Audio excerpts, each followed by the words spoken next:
back, I mean, gosh, I can't remember. You know, yeah, it's thinking back. What was like? I'm serious about the whole Forrest Gumping in the thing. It was like at one point it's sort of like King Neat, you meet girls. You know, we all got there to meet girls, right? We're Yeah. young and crazy, and then at one point it's like when there was a chance you signed to a record deal, you start to figure, oh my God, I mean, this might be happening. We're gonna be rich and famous and huge, and then and to start what would have worked is if you were willing to travel for 2, 3, 4 years, 5 years, just on the road, constantly touring and wherever they sent you and stuff. And I understand how that works. I wasn't prepared to do that. I had my reasons of not leaving the family behind. Not was so much afraid of it, but I couldn't. So my wife wasn't really well at the time, and I I'm needed sorry. to be there. So for a lot of the time. So my my kids are great. They're all grown up. I've got a grand. They got 4 grandkids. They're all Nice. completely. We're very very close knit family, and that in that way, wonderfully successful as far as I'm concerned. And the rest of it now is completely just. Uh, it's just the sweet stuff, Yeah, to yeah. be able to do what we're talking about now.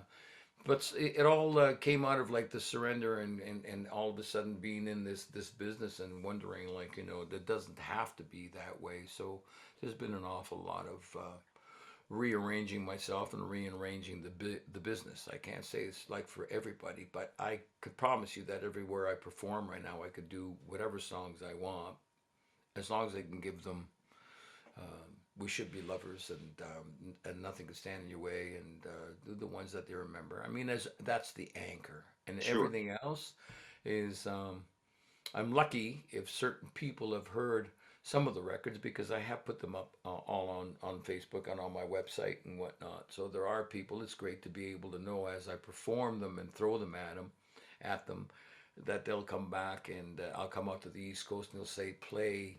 Uh, don't ask me or play things Right. that are really not obvious, and it's wonderful because I get a chance to play them, and they could hear them on a one-on-one, and it's really quite surprising how I can keep going back, and I could start picking a set list of songs that they feel like as long as I get one or two of the classics in there, then I could do 3 or 4 of these new songs and keep building it that way. And so I make them happy, and I'm certainly being happy with the fact that I'm expanding my knowledge as well as theirs. Well, that's I kind of what I follow. wanted to ask about earlier because you talked about now without the pressure of having a record company or an agent or touring, and your kid's a little older now, and I hope your wife's doing well. So with all that stuff that happened, that you're under such duress, having to write the jingles and all the other jazz that you had to do. Now you got to write the songs that I'm hoping that you're proud of. So you put out another 12 albums since the first ones that we heard back in the early '80s. Would you say that those are your biggest accomplishments, or what's been your biggest accomplishment so far in your career? I love it's very, very true that everything that I put out at this point is really just what I want to do. There's no doubt about that. I don't follow any particular style. I just follow what sounds ridiculous, but it's true. I follow my heart, follow what I like to listen to. Yeah, yeah. Um, I'm still experimenting now. There's pretty much this time off has allowed me like I've written a whole bunch of other songs and I go and I don't know when I'm going to be able to catch up, and not to mention I slap myself says how many songs you figure you're going to learn. I keep doing crosswords all the time, so be stave off Alzheimer's or whatnot because I'm going to have all these songs. What good is that now?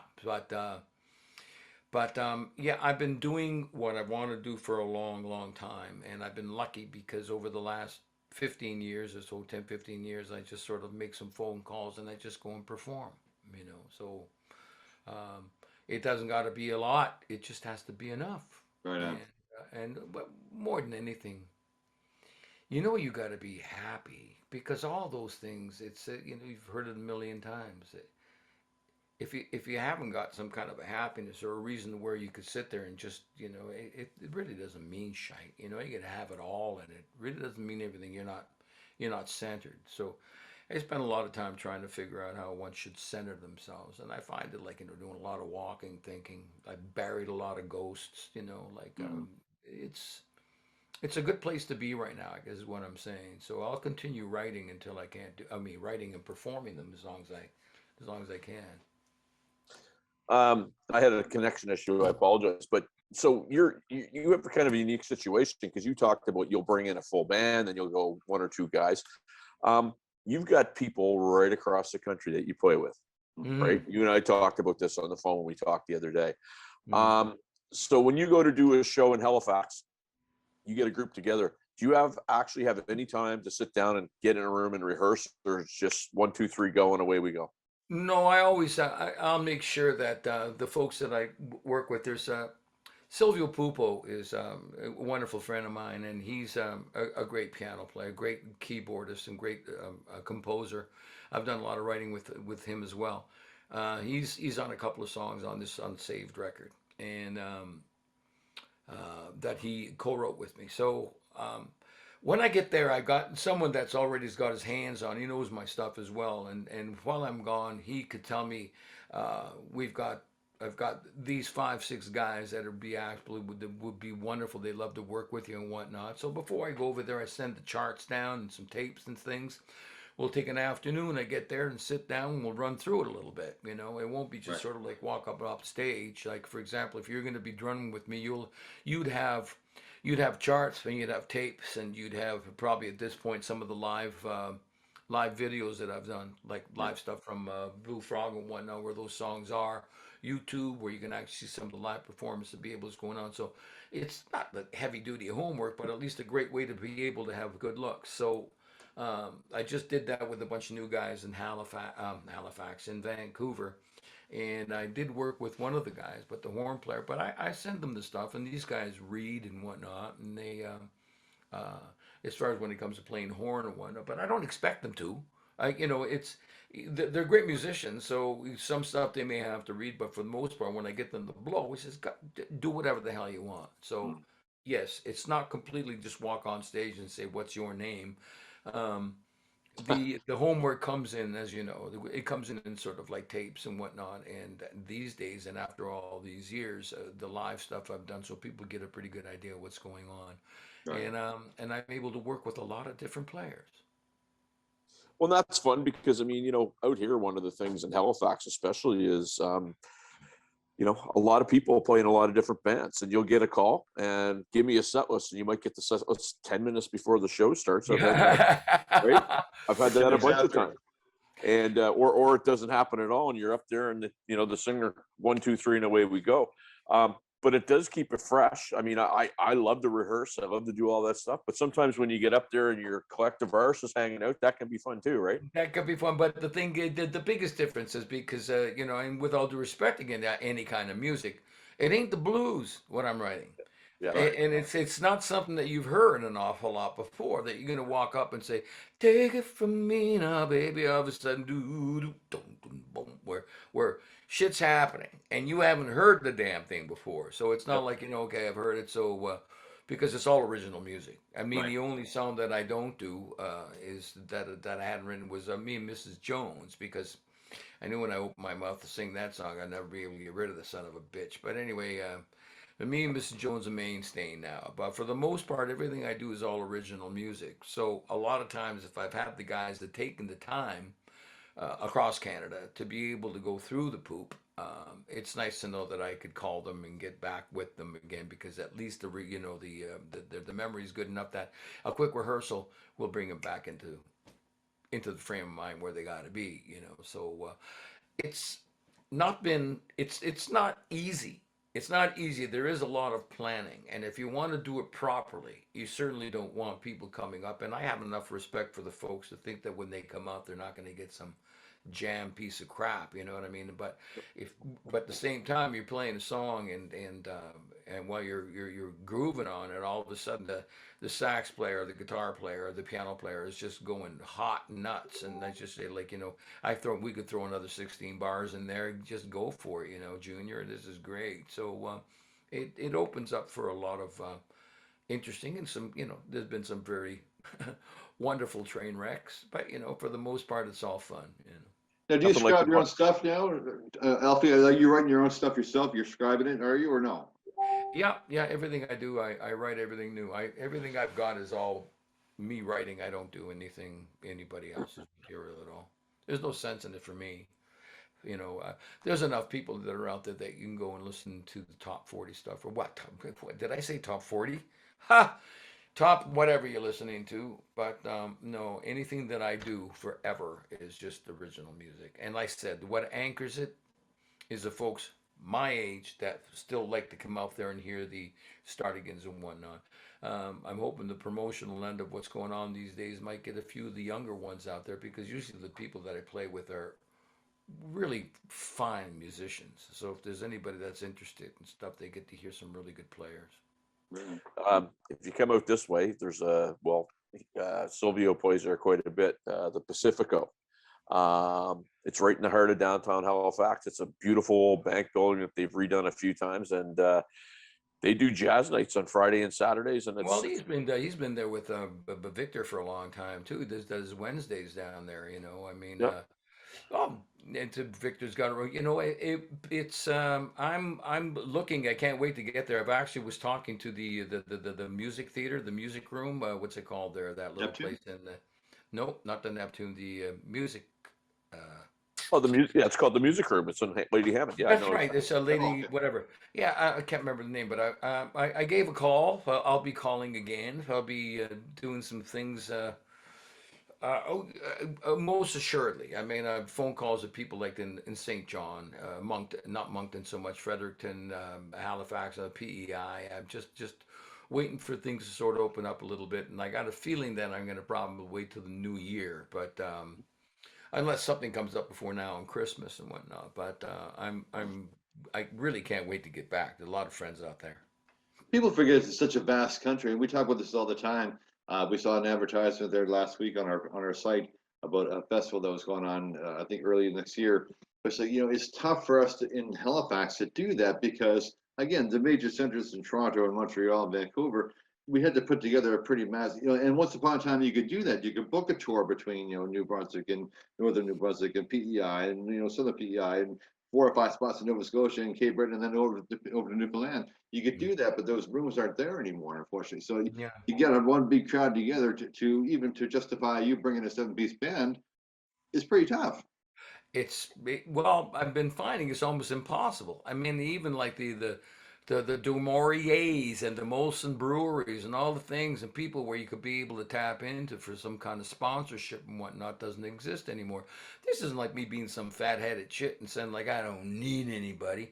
It's not a necessity, you know. If you want to go out and sing and perform, you got to be able to stand up there in front of people just with your guitar. I mean, that's not an unlikelihood when you start thinking about the amount of people that do that already on the East Coast.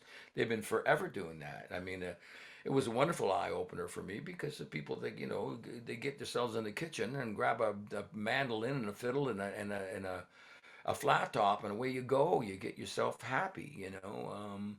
There's again, what are you doing it for? It's great to be able to know you're gonna have a bunch of people going out there and performing, which is wonderful. And it just seems at this point in where life is right now and where we're at, doesn't seem like a likelihood. Mm. But um, so I like anything, I've had to do a lot of work to learn how to slim things down and to be able to do. If you really like it, and if you love it that much, just shut up and go do it. And and play, and sometimes I'll be able to put the 4 or 5 piece together, and I have done at Stainer's, with Mm. some Gaddy. I can so many people that I've worked with over there. I can't remember Dave. The drummer, Dave. It's starting to anyway. Way Oh, too many names. yeah. other places. Bert Burden. Burton, yeah, Dave Burton, and a whole bunch of people we work with, and for a while back there, and but it's gotten to a point that me and Silvio, based on the folks that we're dealing with in the small rooms, it's become a necessity that we keep it small so that I can afford to get there, Right. and still come home with a bit of money and stuff. Like I said, we're not getting rich, but we're having fun. Yeah. Well, and hopefully you're having some success with some of those calls, and I can think of probably in Atlantic, Canada, 5, maybe 6 rooms that you could slide into and do that. And if certainly if if I can knock on a door for you, I'd be happy to do it because I'm. Oh yeah, well shit. There's no reason in the world why I wouldn't ask. Absolutely. I mean Yeah. obviously Stainer's not he's not working. Todd's not there right now, but I have some. There's a lot of people. I mean, Silvio knows a lot of people that he's gone through as well, and there's some great stuff in St. John. I'm trying to remember the name of the beautiful theater that they got. Imperial. The Imperial. There's Imperial, but there's another one where the Steven's got this place that it seats about 150 comfortably. Okay. But it's a nice little theater, and it'll come to me, or it won't. But there's some great places in and around that I've met, and making some phone calls to some people that I've been holding off on and stuff. But I've been hearing from them every now and then. But the more the better. Once I get down there, I'll probably hang down there for about a month or so, and just see what it, Right just on. have some fun, relax. Well, I'm going to be in St. John in December, so I'll have to go hunt that out. I'm going to be in Fredericton this weekend. Scotia, maybe Scotia. No, Scotia Bank. It's one of the. It might be a bank thing. It could be, yeah, Scotiabank has a lot of different theaters. They have, the old Metro Center is now called the Scotiabank Center or whatever it is. But now they do have their hands in little other things too.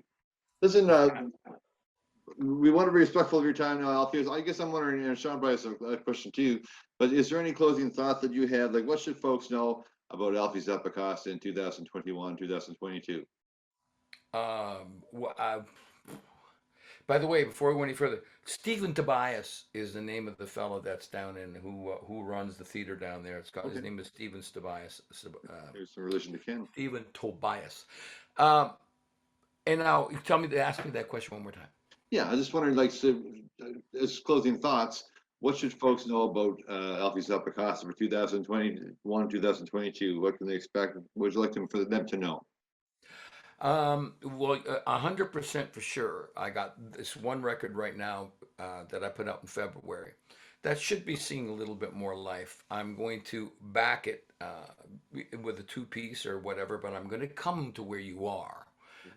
Wherever the hell you are in Canada. I mean, I haven't planned for the rest of the world because I don't really need it. I love it here. Unless there's something very strange came up where all of a sudden they made it very, very simple for me to go do Germany and France or whatever, but I don't see the likelihood. But if you're in Canada over the next, I don't care how many years, you can count on a whole bunch of new music. I've already started working on the next record, and I'm looking at trying to make myself as visual as possible.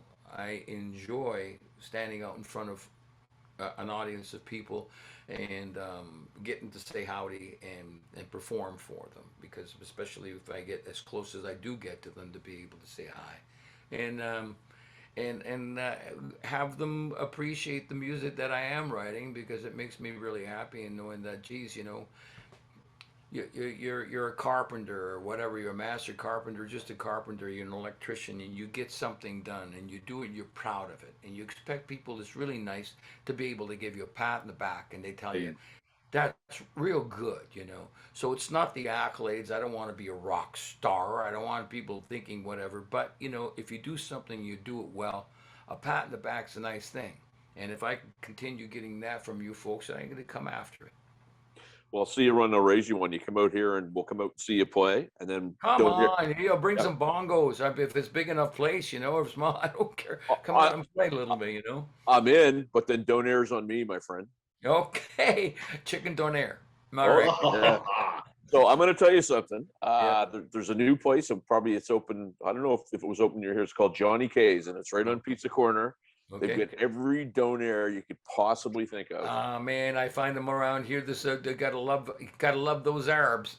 You come up with those ovens that they got. I mean, some of these wood burning ovens where they prepare some of the sick, and I'm all about that. No problem. Yeah, I'd love to join you for a donaire. All right, right on. So let's stay in. Yeah, let's stay in touch. Let's stay in touch, and keep us posted on when you're going to be. I'll be out there. If not this year, I promise I'll be there at the beginning of next, as long as possible. We'll definitely get together, say howdy for sure. Right. On the web, they can find you on I think it's alfiezappacosta.com. Is that right? Alfie. That's exact. alfiezappacosta.com. And I don't do an awful lot on that web because these days it's like, you know, it's fine. You can get a hold of me, no problem. But the best way to get a hold of me is just say hi on Facebook Messenger or whatnot. Now, 9 times out of 10, I'll just go, yes. Yeah. I can Brother, we really appreciate you coming on our show. And again, Thanks for asking, guys. Thanks for asking. Thank you. All right, we're gonna take off. Peace out. Barstools